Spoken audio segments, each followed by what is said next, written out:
World's biggest astrology community in Tamil.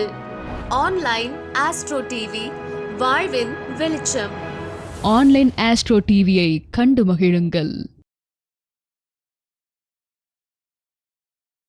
காலபுருஷனுக்கு 12ஆம் இடமான மீன ராசிக்குண்டான 2025 புத்தாண்டு பலன்கள் சொல்ல வருவது தர்மசாஸ்தா ஜோதிட வித்யாலயாவின் சேவைக்குழு உறுப்பினர் திருமதி வளர்மதி அம்மா அவர்கள் தான்.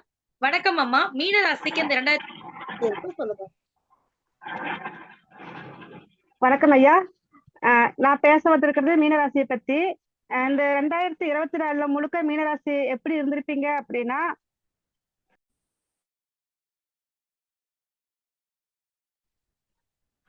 வணக்கம். நான் மீனராசி பத்தி பேச வந்திருக்கேங்க சார். மீனராசி 2024 எப்படி இருந்திருக்கும் அப்படின்னா, மீனராசி அன்பர்களுக்கு லக்கணத்திலேயே ராசிலேயே ராகு இருந்திருப்பாரு. 3ஆம் இடத்துல குரு இருந்ததுனால நிறைய தடங்கள் முயற்சி பண்ணி நிறைய தடங்கள் ஏற்பட்டிருக்கும். 12ல சனி இருக்கிறதுனால நிறைய வீண் செலவு மருத்துவ செலவுலாம் ஏற்பட்டிருக்குங்க ஐயா.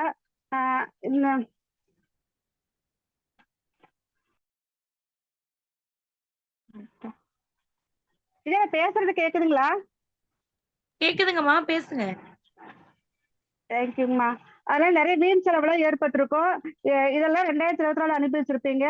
திருமணம் ஏற்பட்டு இந்த பாதியில நின்று போயிருக்கும். இந்த மாதிரி நிறைய இன்னல்கள் 2024 அனுபவிச்ச மீனராசி நேயர்கள் 2025 எப்படி இருக்குதுன்னு பார்த்தீங்கன்னா, நம்ம ராசிக்கு சனி பகவான் வராரு. சனி ராசிக்கு சனி பகவான் வராரு. 12ஆம் இடத்துல ராகு வந்துருவாரு. 4ஆம் இடத்துல குரு மாறிடுவாரு.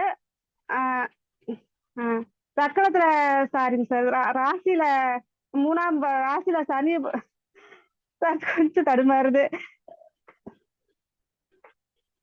நான் பாத்துக்கிறேன். நல்லா அருமையா சொல்றீங்கம்மா. சொல்லுங்கம்மா, சூப்பரா இருக்கு. மீனராசிமா என்னமா இது பண்ணீங்கம்மா? பொறுமையா அன்பா சொல்லுங்க. Sorry sir. முதல் மேடை இருக்கும். ஃபர்ஸ்ட் ஏழரை சனினா நம்ம ரொம்ப பயந்துக்காதீங்க. ஏழரை சனிங்கிறது மரவகாரகாரன சந்திரனை இரு கிரகமான சனி பிடிக்கிறத நம்ம ஏழரை சனின்னு சொல்றோம். அந்த ஏழரை சனி வளர்ப்ப சந்திரனா இருந்து சந்திரனோட குருவோ சுக்கரனோ சேர்ந்து இருந்தா இந்த ஏழரை சனி நம்மளை ஒன்றும் செய்யாது. 6, 8, 12ஆம் அதிபதி திசை நடந்தாலோ 6, 8, 12ஆம் இடத்துல ஒரு கிரகம் இருந்து திசை நடத்தினாலோ நம்மளுக்கு ஏழரை சனி பாதிக்கும். அதனால மீனராசிக்காரங்க ஏழரை சனிக்கு பயப்படாதீங்க. நம்ம 2025ல நம்ம சனி பெயர்ச்சி, ராகுகேது பெயர்ச்சி, குரு பெயர்ச்சிலாம் வருது. சனி சனி நம்ம ராசிக்கு வர்றதுனால கொஞ்சம் படிக்கிற பசங்க படிப்புல கவனம் வேணும். 2வது ராசியில சனி வரும்போது காலில் சிறு சிறு புண்ணுகள் ஏற்பட வாய்ப்பு இருக்கு. இந்த ஆணி போன்ற இந்த மாதிரி சொல்லுவாங்கல்ல, அந்த மாதிரிலாம் வர வாய்ப்பு இருக்கு. அதை மட்டும் கொஞ்சம் பாத்துக்குங்க. சனி 3ஆம் பார்வையா ரிஷபத்தை பார்ப்பாரு. 3ஆம் பார்வைங்கும் போது நம்மளுக்கு காது பிரச்சனை, பேசும்போது கொஞ்சம் தடுமாற்றம் இதெல்லாம் ஏற்படும். சனி பார்த்தீங்கன்னா 7ஆம் பார்வையா கன்னியை பார்ப்பாரு. 7ஆம் பார்வைங்கிறது சமசத்துவன் பார்வை தான். இருந்தாலும் அங்க நம்ம கூட்டாளி கணவன் மனைவி அங்க வருவாங்க. பிரச்சனை வரும், கணவன் மனைவிக்குள்ள பிரச்சனை வரும். இதெல்லாம் பெருசா எடுத்துக்காம நீங்க சமாதானமா போற வரையும் நல்லா இருக்கும். அதே சனி பகவான் தனுசு வீட்டு பார்ப்பாரு. அதே இடத்துல இருந்து 10ஆம் நம்ம தனுசுனால தொழில் விருத்தி அடையும். தொழிலால நிறைய லாபங்கள் கிடைக்கும். அதனால தாராளமா தொழில் செய்யலாம்.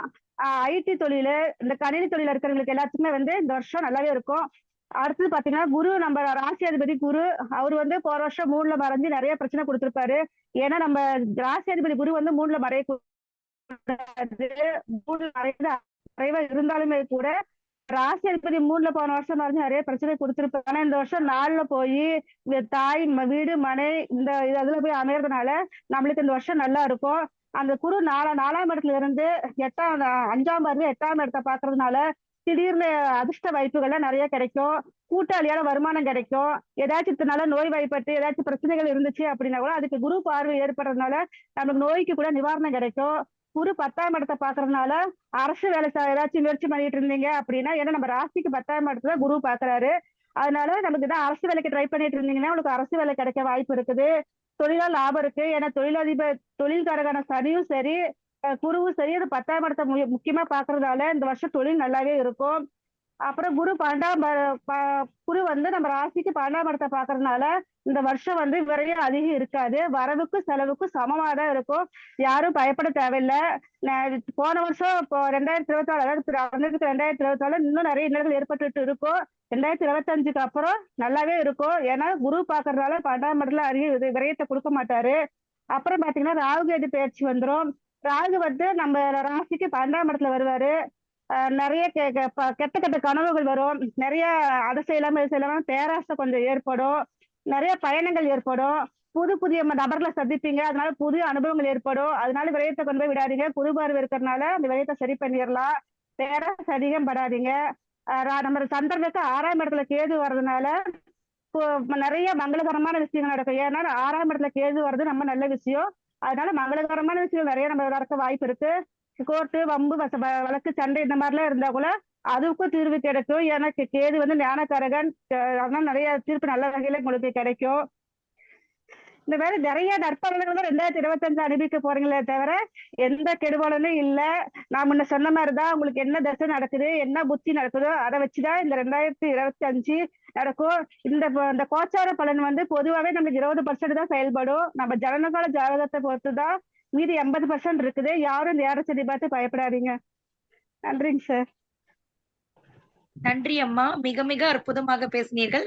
ஐயா நீங்க சொல்லுங்க, மீனராசிக்கு எப்படி இருக்கு 2025? மீனராசியை பொறுத்தவரையிலும் எப்பயுமே வந்து பயங்கரமான ஒரு அறிவுபூர்வமான ராசிகள்ல வந்து மீனராசி ஒண்ணு. தன்னுடைய குடும்பம், தன்னுடைய சந்தோஷம், தன்னை சார்ந்த விஷயங்கள்ல மிகப்பெரிய ஒரு அக்கறை உடைய ராசினா அந்த மீனராசி தான். வெளியூர் வெளிநாடு வாழ்க்கை, ஓகேங்களா, ஊரை விட்டு ஒரு சொந்த ஊரை விட்டு வெளியில போனாவே ஜெயிக்கக்கூடிய ராசியில மீனராசி தான் நம்பர் 1. அந்த மாதிரி இருக்கக்கூடிய ராசி. உங்க ராசிக்கு முழு யோகாதிபதி என்று சொல்லக்கூடிய செவ்வாய், ஓகேங்களா, 5ஆம் இடத்துல இருக்கிறதுனாலையும், அந்த 5ஆம் பூர்வ புண்ணியாதிபதி 10ஆம் இடத்துல இருக்கிறதுனாலையும் குழந்தைகள்னால மிகப்பெரிய பெயர், புகழ், மதிப்பு, மரியாதை, கௌரவம், குழந்தைகள்னால உங்களுக்கு குழந்தை பிறக்கிறது, ஓகேங்களா, அரசியல் ஆர்வம், அரசாங்க தொடர்பு, கவர்மெண்ட் வேலை, இது சார்ந்த விஷயங்கள்லாம் கிடைக்கும். ஏன்னா 6ஆம் அதிபதியும் அங்கதான் இருக்கிறார், ஓகேங்களா. அதனால வருமானத்துக்கு பஞ்சம் கிடையாது.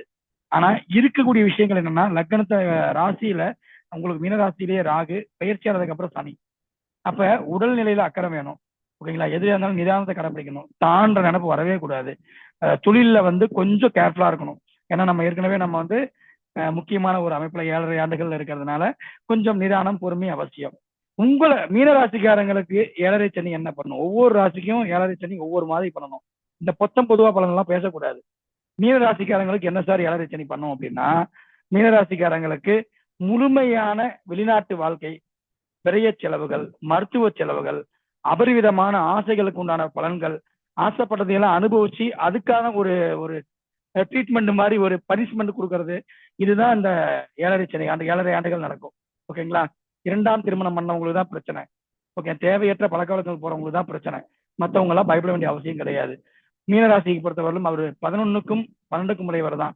அதனால அந்த 2 பாவத்தை மட்டும்தான் அவர் முழுமையா உங்களை கண்ட்ரோல் பண்ணுவார் தவிர மற்ற இடத்துல ஒன்றும் கண்ட்ரோல் பண்ண மாட்டார். பயப்படாதீங்க, ஓகேங்களா. ராகு பயிற்சிக்கு பிறகு, சனி பயிற்சிக்கு பிறகு நிதானத்தை மட்டும் கடைபிடுங்க. உறவுகளுக்கு முக்கியம் கொடுங்க, ஓகேங்களா. உங்களுக்கு வெற்றிக்கான பரிகாரம் பெருமாள் பாதம். திருவெண்காடு போங்க, பெருமாள் பாதத்துக்கு அபிஷேகம் பண்ணுங்க. எங்க திருப்பதி போனாலும் சரி பெருமாள் பாதத்தை பாருங்க. எங்கெங்கெல்லாம் பெருமாள் பாதம் தெரிகிறதோ, எங்கெங்கெல்லாம் பெரியவர்கள் பாதம் தெரிகிறதோ அவர்களை காலில் விழுங்க. இந்த ஒரு வருஷம் நிச்சயமாக அற்புதமா இருக்க போகுது. சனி லக்னத்துல ராசிக்கு வந்த பிறகு உங்களுடைய பாதத்தை தினசரி சுத்தம் செய்து கொள்ளுங்கள். பாதத்தில் அழுக்கலாமல் பார்த்துக் கொள்ளுங்கள். மனதில் அழுக்கலாமல் வாழுங்கள். நிச்சயமாக அற்புதமாக எல்லா ராசிக்காரங்களும் சரி இந்த ஆண்டு மிகப்பெரிய ஒரு பொற்காலமாக இருக்கும் என்பதை கூறிக்கொள்கிறேன். வாழ்த்துக்கள். நன்றி.